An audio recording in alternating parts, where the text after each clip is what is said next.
Salut, c'est Laetitia et Shannon des éditions Hachette et vous écoutez L'Intention, le podcast où les écrivains révèlent ce qui est au cœur de leur dernier livre et qui a guidé son écriture.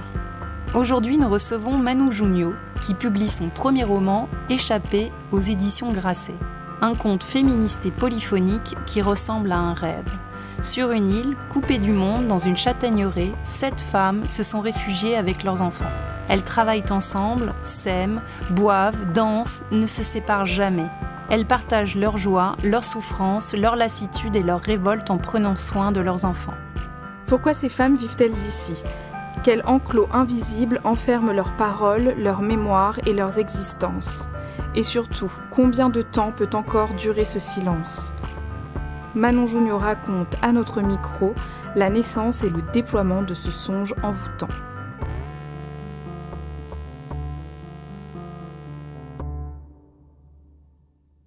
C'est pas une histoire vraie, mais je pense qu'il y a beaucoup de vérité dans ce livre. Malgré tout, le contexte de l'histoire, la châtaigneraie, cette communauté de femmes, ça c'est de l'imaginaire, mais pour autant ça part du réel et ça part de la réalité, ce livre. La violence qu'elles vivent, qu'elles ont vécue, en tout cas, ça part du réel. Donc l'histoire se passe dans une châtaigneraie qui est située dans les montagnes d'une île de la Méditerranée. Donc c'est un lieu plutôt chargé, on va dire, qui est très vivant. Et pourquoi j'ai choisi ce lieu ? L'île en elle-même, alors elle n'est jamais nommée dans le livre, mais on comprend assez vite que c'est la Corse. Ça, je l'ai choisi, elle s'est plutôt imposée puisque c'est là que j'ai grandi, que j'ai vécu une grande partie de mon enfance et de mon adolescence. Et l'image de la châtaigneraie, c'est pareil, je dirais pas que je l'ai choisie, elle s'est plutôt imposée à moi naturellement, en fait. Échappée, c'est l'histoire d'une communauté de femmes et d'enfants qui vivent donc dans une châtaigneraie qui est située dans les montagnes d'une île. Ces femmes, elles vivent ensemble, elles travaillent ensemble au sein de cette châtaigneraie, elles élèvent leurs enfants ensemble, elles partagent tout. En fait, elles sont ici parce qu'elles ont toutes dû quitter la violence de leur foyer. Et en fait, elles se sont retrouvées à vivre dans cet endroit un peu, pas par hasard, mais en fait, ça s'est fait au fur et à mesure du temps. Et tout ça s'est un peu instauré un jour où, Anita, donc, qui est la propriétaire originelle de cet endroit, a dû recueillir Sophie et l'enfant qui fuyait la violence du compagnon de Sophie, du père de l'enfant. Et en fait, de par leur rencontre, de ce qu'elles ont essayé de créer ensemble, il y a eu cette idée aussi d'accueillir d'autres femmes et d'autres enfants. Et c'est l'histoire de cette communauté et l'histoire notamment de l'enfant qui est une adolescente qui a 14 ans quand le roman commence et qui va se poser des questions sur son identité, sur qui elle est, qui est son père, quelle est son histoire, parce qu'elle se souvient pas de sa vie avant de vivre dans la châtaigneraie, et qui va un peu aussi déceler quelque chose d'anormal dans cet endroit. Elle va comprendre qu'il y a quelque chose il y a des secrets qui hantent la châtaigneraie, et elle va se mettre en quête de ces secrets, et voilà, c'est son histoire. Première intention, retranscrire le langage de la violence. Au début du livre, en fait, c'est l'été. Les femmes, elles travaillent pas à la châtaigneraie puisque c'est pas le moment des récoltes. Les enfants sont en vacances. Il y a une sorte comme ça d'esprit un peu paradisiaque. Et puis c'est un endroit qui est très beau. Il fait chaud. Voilà. Et petit à petit, plus on va entrer dans l'histoire, plus on va se rendre compte que c'est un lieu qui renferme beaucoup de non-dits, de secrets, même entre les femmes.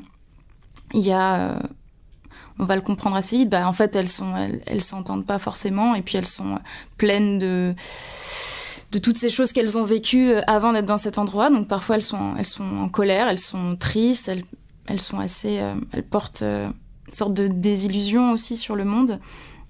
Donc ce qui les rend un peu parfois aussi violentes les unes envers les autres. Et en fait, la violence qu'elles ont vécue avant, elle ressurgit tout le temps, même dans ce monde qu'elles essayent de créer. Donc entre elles, elles vont parfois être un peu violentes, pas savoir communiquer les unes avec les autres. Et les enfants, c'est encore pire parce que eux, ils ont vraiment... comme ils sont nés dans la violence et que la violence, c'est un langage, eux, c'est leur langage de naissance et donc c'est très difficile pour eux en fait, tout est violence en eux. Leurs paroles, leurs gestes, leur attitude, la manière dont ils ont de jouer avec les uns avec les autres. Et ça, on va le découvrir au fur et à mesure du roman, en fait. Parce qu'on arrive dans cette image de carte postale un peu paradisiaque et petit à petit, on va rentrer dans l'intériorité des personnages et on va se rendre compte que la violence, en fait, elle est partout et qu'ils n'arrivent pas... Enfin, ils l'ont fui, mais en fait, la violence les rattrape toujours. Et en fait, c'est une sorte... on se rend compte que le paradis se transforme peu à peu pas en enfer, mais c'est quand même un endroit ils en sont un peu prisonniers aussi. Et puis il y a cette idée où les femmes, en fait, elles sont prisonnières de ce lieu parce que la plupart, elles peuvent pas sortir. Parce qu'il y a quelque chose qui les attend dehors qui est bien plus terrible que ce qu'elles affrontent à l'intérieur de la châtaigneraie. Donc elles savent très bien qu'en fait, elles n'ont pas le choix. Et je pense que c'est aussi ça qui les rend un peu... qui les rend un peu violentes aussi les unes avec les autres, c'est qu'elles savent très bien que ce qui les attend, c'est ça, en fait, c'est ce lieu-là, et elles savent pas si elles pourront partir un jour, même si elles en ont envie. Deuxième intention, transformer un vécu en force créatrice. Ce livre, il devrait même pas exister sous cette forme, en fait, parce que moi, au début, je voulais simplement... je savais même pas que je m'engageais dans l'écriture d'un roman, je voulais juste écrire sur une mère et sa fille et sur leur quotidien face à un mari et un père violent. Et donc j'ai commencé à créer ces personnages, à imaginer donc Sophie et l'enfant, et à vraiment partir du moment de la naissance de l'enfant et de suivre comme ça leur quotidien pendant des années et des années et des années et puis de cette violence qui monte, de ce quotidien toujours plus enfermant avec cet homme, donc Johan, qui apparaît dans le livre, et dont la violence se fait de plus en plus intense au fur et à mesure des années. Et en fait, donc j'étais en train d'écrire là-dessus, et à un moment, je me suis rendue... En fait, j'en ai eu marre, en fait, je pense. J'en ai eu marre d'écrire là-dessus, et peut-être parce que c'était trop proche de moi, et qu'à un moment, j'ai voulu aussi, moi, m'échapper de cette histoire et faire en sorte que mes personnages s'échappent et me permettre peut-être de vivre autre chose, et qu'elles vivent autre chose, et de leur créer un refuge. Et en fait, ce livre, c'est à la fois l'histoire d'un refuge et un refuge en lui-même. Je pense, pour moi, déjà, c'est mon refuge. Et peut-être aussi pour d'autres femmes qui pourraient le lire. Donc, au final, oui, je suis moi-même surprise qu'il existe sous cette forme-là, parce que c'était pas vraiment ce que je voulais faire, mais j'en suis très contente. Et parce que je pense que c'est... Oui, je suis contente d'avoir réussi à transformer un vécu personnel en de la fiction, que ce soit un mouvement créateur, en fait. Ce lieu, je l'ai créé un peu comme un refuge, comme je le disais, et du coup, au début, il a une forme un peu paradisiaque, parce que je pense que c'est ça aussi dont j'avais besoin. Et petit à petit, parce que à ce moment-là, en plus, j'étais vraiment très... j'ai écrit sur une période assez courte, mais de manière très intense. Donc en fait, j'avais vraiment l'impression d'habiter dans cet endroit et d'être vraiment avec elle, quoi. Et je pense que petit à petit, les semaines et les mois passant, je me suis rendu compte, en fait, de ces failles.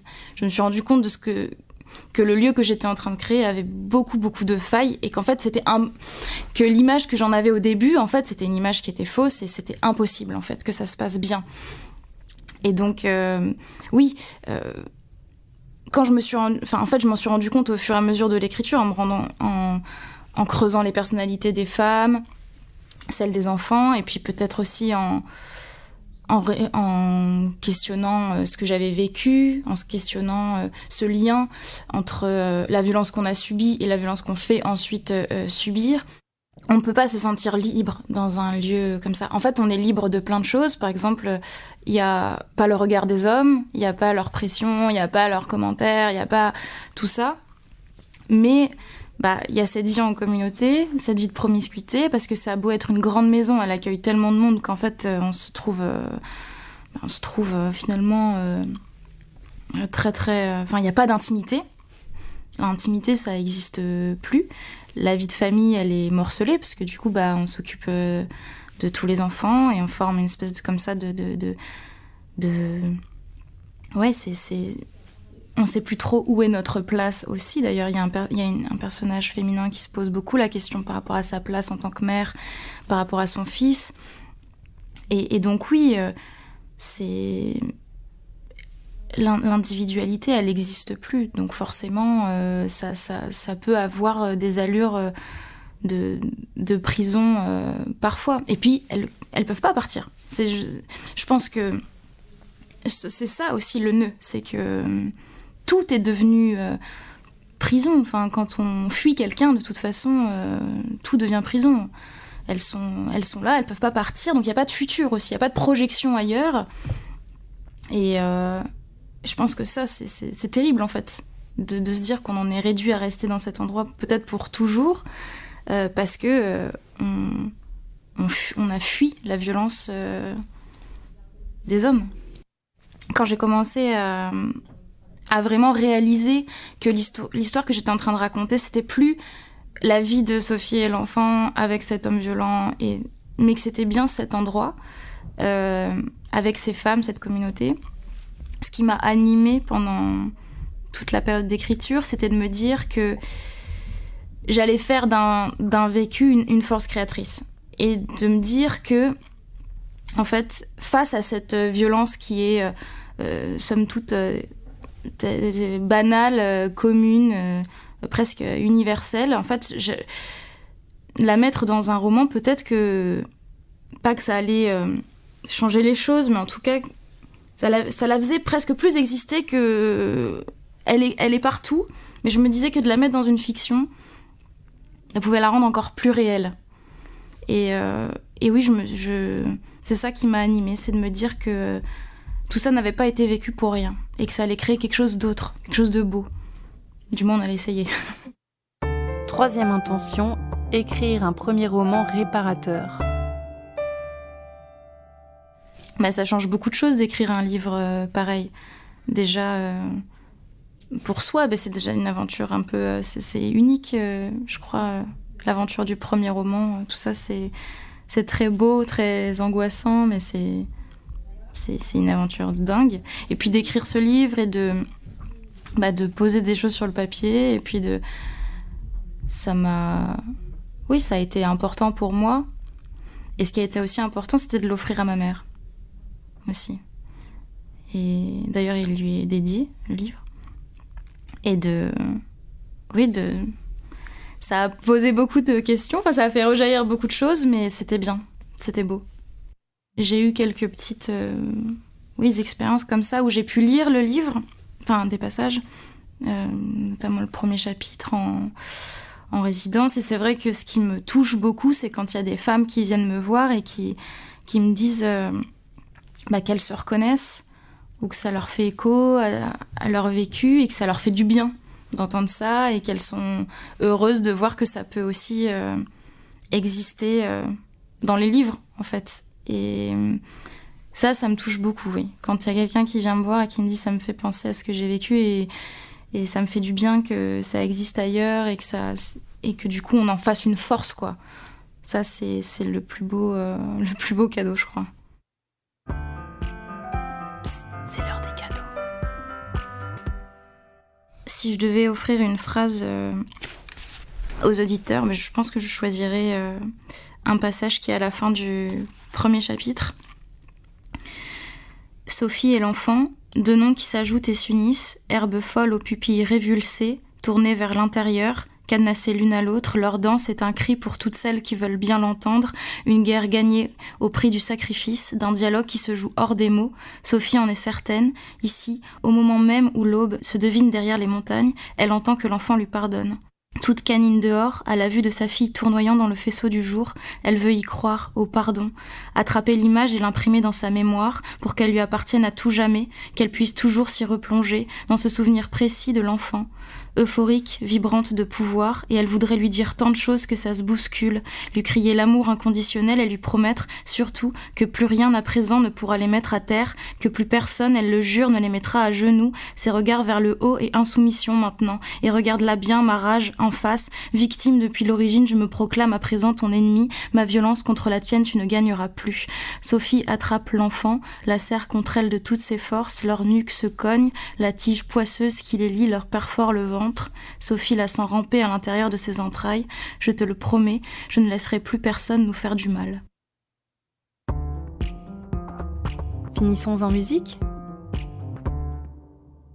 Moi, j'écris en musique tout le temps, donc c'est une question que je trouve chouette à poser, mais donc moi j'écoute beaucoup de musiques qui sont du coup avec pas forcément du français parce que sinon ça vient me déconcentrer de l'écriture, mais il y a une musique que j'écoutais beaucoup quand j'écrivais. Bon, il y a un peu de français dedans. C'est une musique d'un groupe qui s'appelle Birds on a Wire, et c'est une musique qui s'appelle La Marelle.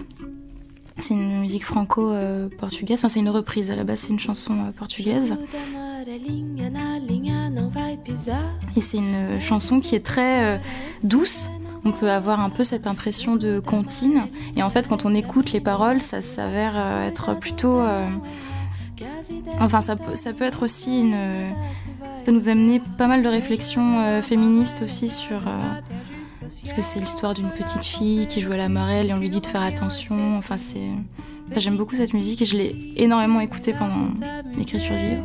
Lance bien la pierre, prends garde où tu mets tes pieds. Complètement autre chose. J'ai pensé aux hymnes de Cassiani, qui est une des premières compositrices en fait, de l'ère byzantine. Et bon, ces hymnes, c'est vraiment une grande portée lyrique. Et puis c'est des chœurs de femmes comme ça, et c'est très beau. Ça me fait penser aussi un peu au chœur des femmes dans le livre. Voilà.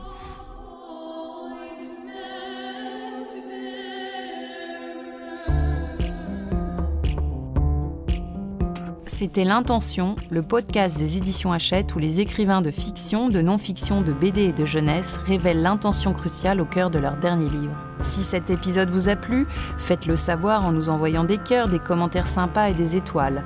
Et on vous retrouve bientôt pour un prochain épisode.